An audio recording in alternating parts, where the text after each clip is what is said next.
If you were a farmer and I offered to blow up your cow, I wonder what you'd think. If you lived in England at the moment, you'd probably think it was an IRA threat.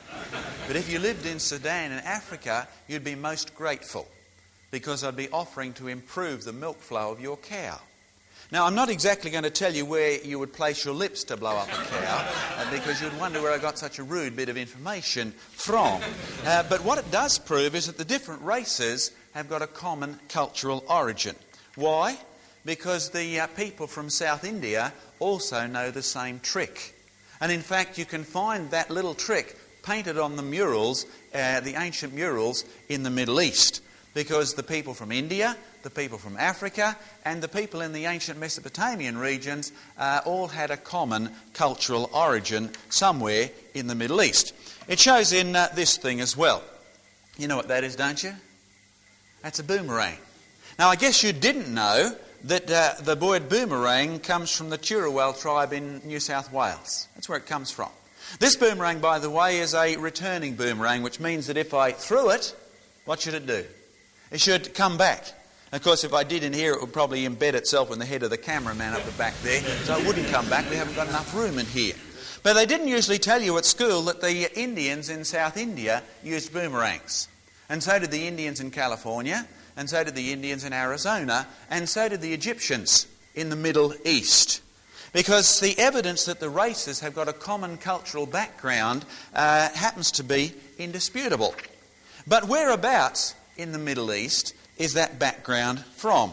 I'm going to read you a story that comes from the natives of Sarawak. Here's what it says. The descendants of the first man and woman were numerous, and they all spoke the same language. One day one of their number collected some kulat. Everybody ate some kulat and instantly fell into a drunken stupor. When they awoke, one man asked another what had happened, but the other couldn't understand his question. They were both using different languages. Then another spoke, and his language was different too. This went on until the people began to seek out those who spoke their same language, and they formed into groups, and they split off from one another. You heard that story somewhere before? I'll read you another version of it. This is from the Australian Aborigines, up in North Queensland. It says this: long ago, all the people spoke the one language. And this is the story of a man called Julbanu who decides with his friends to wander all around the world to see if he can find a better place to live.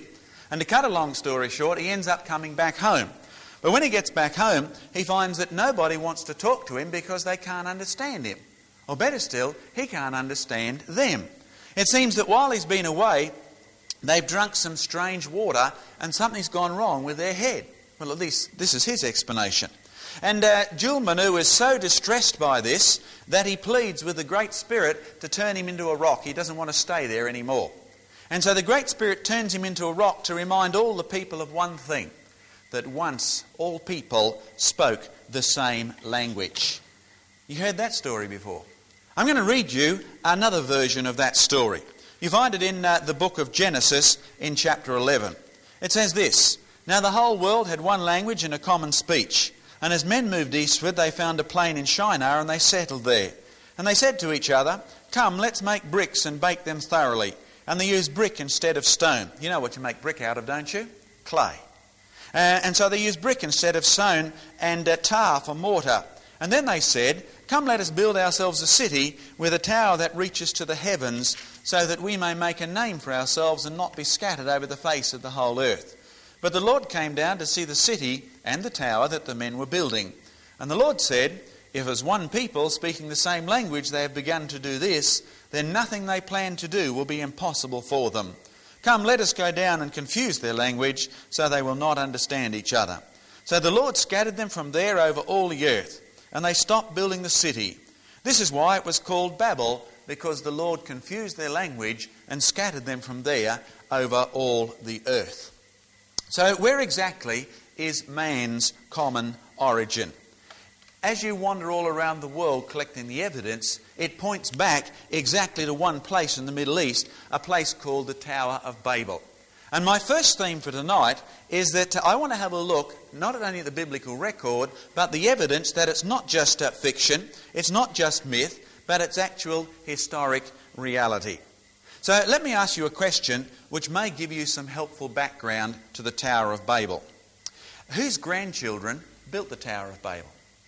Whose great-grandchildren helped the rebellion against God? The answer? Anybody? The answer is Noah. You remember righteous Noah who was saved through the flood?